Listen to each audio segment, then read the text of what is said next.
What's going on, guys? It's Cliffy here. It's strange to think that after we have finished this round, there are only 4 more rounds left until we get to the semi-finals. So it is starting to get to crunch time in this season. Teams really need to start picking up 2 points, otherwise they are going to be leaving themselves a very small chance of making it into the top 4. We're going to go get straight into things. Master Blasters are on a bye. The Sledging Cyclones taking on the Sharks. Win for the Sharks here would be huge for them. It would allow them to stay in touch with the guys at the top of the table and also give them some breathing space between the guys in the middle of the table. So it is the Cyclones who are batting first, and what a start. Cliff getting a wicket in his first over, getting Smith for 12 off 9. You can't ask for too much more of a better start than that. But the other two batsmen, Kapoor and Head, they're doing their job. They are building a nice wee partnership here for the Cyclones as we move forward towards the 15 over mark. And I swear I have to change this all the time. I swear we do this at 30% now rather than 20%. So that's what we're going to do for this episode anyway.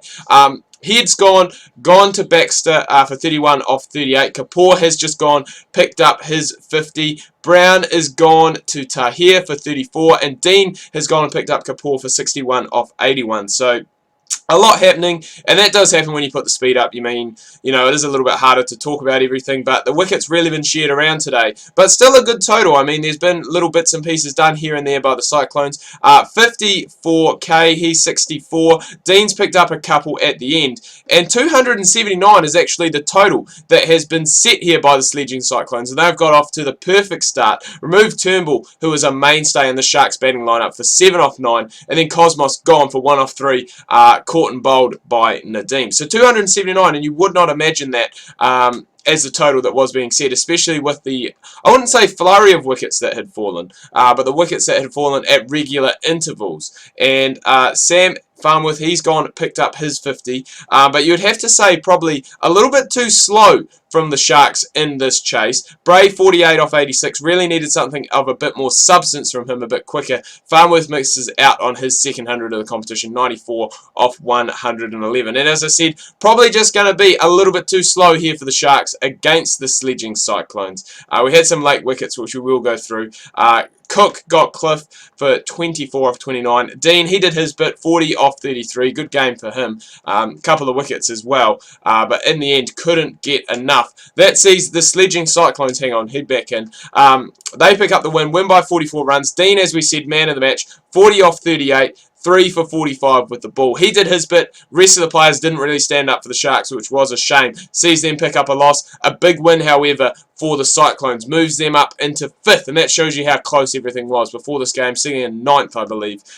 So a big jump up the table. What that means for the Sharks as well is potentially a big drop down the table if other results go against them in this episode. Right, moving on next. Royal Hiney, they have a chance here to see themselves top of the table. Again, the Shredders, a win here will take them up to 3rd. So it shows you how close things really are in this competition. Let's go get into it. Shredders, they are batting first.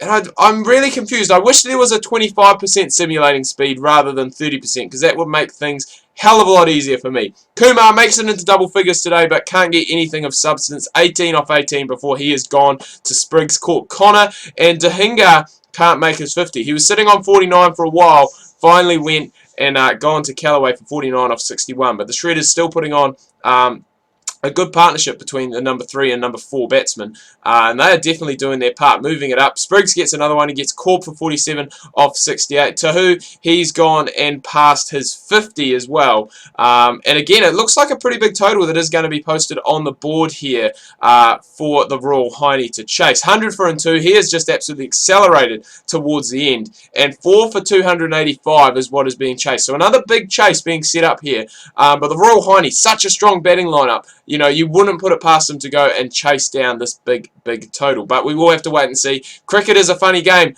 Things can happen, and, obviously can lose. There's a prime example of it. Callis and Spriggs gone in consecutive balls. Callis gone for 7 off 9. Spriggs gone for a golden duck. And Lickley went earlier on to bench boy for 20 off 37. But, they're still in with a chance here, the Royal Hiney. They still have a good opportunity to chase this down. Lindsay, he's sticking around with Frost. He's just gone and picked up a 50. Frost has just gone and picked up 100. But again, possibly it may just be a little bit too slow for the Royal Hiney to chase this big score that they are going after. after, and they are going to fall short quite considerably. Well, not quite considerably. 19 runs isn't that bad. Frost, man of the match, his 154 not out. One of the biggest totals we have seen, individual totals we have seen this season. In a losing cause as well, that is absolutely devastating. And 2, he gets a 100 as well. But at the end of the day, not enough, and the Royal Hiney just not quick enough to get those runs on the board, falling 19 runs short. So, as I said, that does bump everyone down, bumps the Shredders up to 3rd. Royal Hiney, they had a chance to go top, as I said before that game. Sharks move into 4th. With games still to go, they could possibly see themselves dropping out of the top 4 completely after 7 rounds of Cliffys Champions League. Moving on next, a big game for both teams, Boundary Bashers and Snipers. You don't want to call this a potential semi-final, but for these guys it almost is. You know, if they don't get a win here today, you'd have to say it is going to be very hard for you to make up grounds to get in to the semi-finals. But anyway, let's go. Let's move on to this game here. The Boundary Bashers, they're batting first. Duff gone early for 4 off 3. Wade's got him. Wade's also got Darcy for 19 off 17.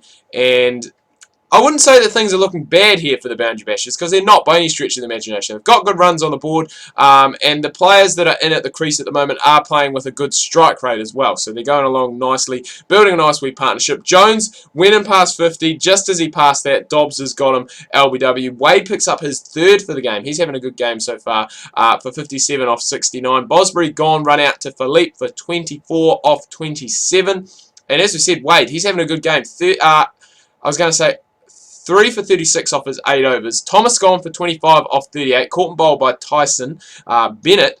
And Wade's got his 4, so he'll be looking for a 5-wicket bag. 263 is the total that is on the board. That is what is being chased here by the Snipers. Sampson gone very early on for a second ball duck to low, and they will definitely take that. But still, a very dangerous batting side the Snipers team are.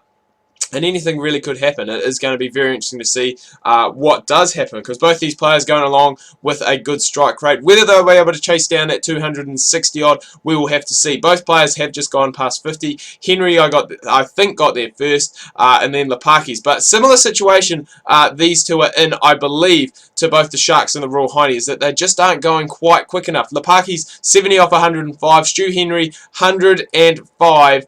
Out now off 116, and things just starting to go pear-shaped towards the back end of the innings for the Snipers. They were going along so nicely, they were doing so well, but at the end of the day, it is the Boundary Bashers getting up by 22 runs. Wade, man of the match, 4 for 49. Very, very crucial wickets as well. He did take apart the top order of the Boundary Bashers very early on. Got us, hats off to Henry, 105 off 116. Tried to get his side going. Him and Lapakis, the partnership that they had for the second wicket was impressive, but just didn't quite have the support from the other guys down at the other end once they left. So that does mean the Sharks drop out of the 4. The Boundary Bashers head up in there with that 1 point extra. So that is... it is good for them. But I think it is going to be very interesting coming into these last 4 rounds. These teams that haven't had byes yet will obviously be behind, well, not behind the 8 ball, but it does give teams an opportunity to go and catch up where necessary. I was going to say, the final game, the second to last game, sees the Vikings taking on the bashing Bulldogs. Both these teams on 4 points, so a win here today takes them up towards the top. Can't make it into the top. But again, similar to the last game, almost a virtual quarter-final for both these teams. Really do need a win. If they don't get one, they are going to be struggling to make the top 4. So let's go and get into it. Great start for the bashing Bulldogs so far. They have got off, well, I want to say Ashcroft. Fisher was lagging behind just a little bit, but definitely doing his bit. He's picked up a 50 off just 36 deliveries. And great start, great partnership this so far. 100 has come up within the first 20 overs, so you can't ask for too much more than that. Roberts has gone and got Ashcroft for 79 off 77, so he's done his bit. He has started off the acceleration very well and got his team into good position. Ben Cameron gone for 17 off 24, bowled by Illingworth. Illingworth, one of the premier all-rounders, I'd have to say, in this tournament. Now, you go back to Season 1, was a guy that nobody wanted. He's come back Season 2 and Season 3 and has just dominated proceedings completely. And speaking of dominating, that is what has happened in the back end of that bashing Bulldogs innings. The Vikings coming back very, very strong with both Illingworth, and I'm trying to think of the other one. I can't quite remember, but we will have a look at the end. I think about 260 is the score that is being chased again. Perkins, he has gone for 7 off 20. Then Thompson gone to Clancy for 22 off 25. Illingworth went next to Lamont for 1 off 7, and Roberts run out for 22 off 25. Bath in the meantime has gone and passed his 50. Things pretty evenly poised at the moment here. You'd have to say a couple more wickets would see the Vikings fall off the rails completely in this chase. But Spearman, he's doing his bit. He's just gone and passed 50. Bath nearing his 100. Can't quite get there. Gone for 97 off 112 deliveries. Fayez gets his third. He's had a very good game.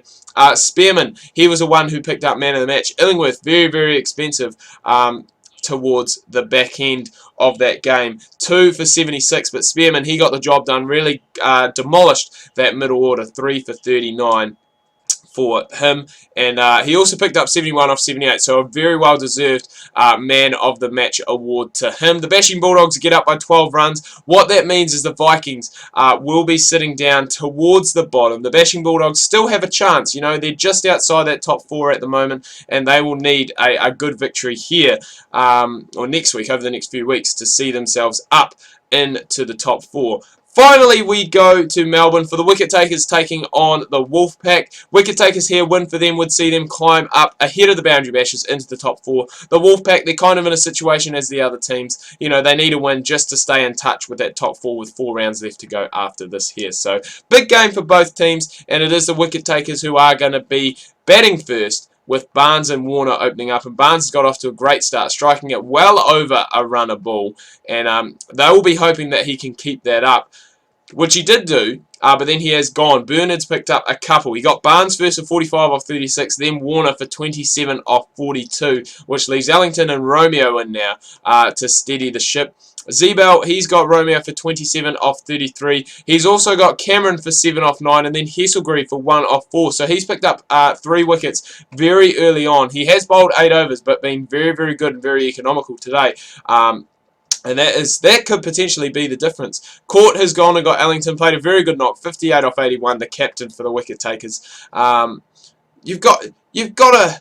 How can you not bowl Zebel out? He was on 3. He was looking for that fifer and just couldn't quite get there. Again, not 100% sure what was scored. I think next episode, even though it does take a little bit longer, we do need to go back to 20% speed. It just makes it easier to be able to tell. Actually, I'm going to do that now because then it should stay that way for the next episode. But it just makes it easier to see what's going on and talk about what is going on in the game. So here we've lost a lot of wickets. So we lost Cook early to Green for 10 off 20. Then Cook got Morris for 5 off 7. Got Vanderberg for none off 3. And then I think Everson went for a 50. Overrunnable 50. 53 off 47. And then Taylor gone for 11 off 16 to Hesselgreave. Griffin, he steadied the ship a little bit. Moved on to his 50. But just the batting, Mitchell Johnson batting very slow, 12 off 43 from the wild card. He's gone to Hesselgreave, LBW, and they'll probably be quite happy with that he has gone.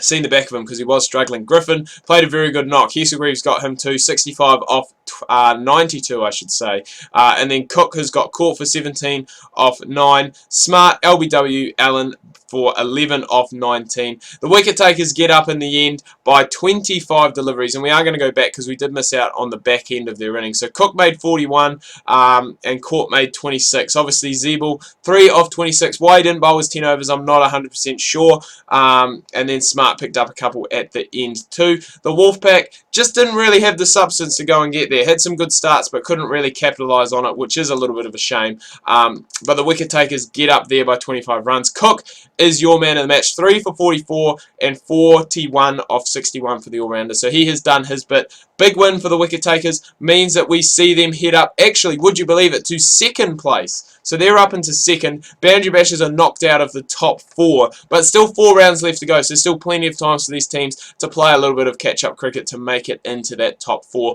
Anyway, guys, I'm going to wrap things up here. Do hope you've enjoyed this video. If you have, please remember to leave a like. If you are new, please do subscribe. Make sure you check out my Facebook and Twitter links. That can be found down below in the description. Hope you had a good weekend and have a good week planned. Make sure you tune in tomorrow. We've got more Don Bradman cricket, my career, coming your guys' way. Make sure you do not miss that.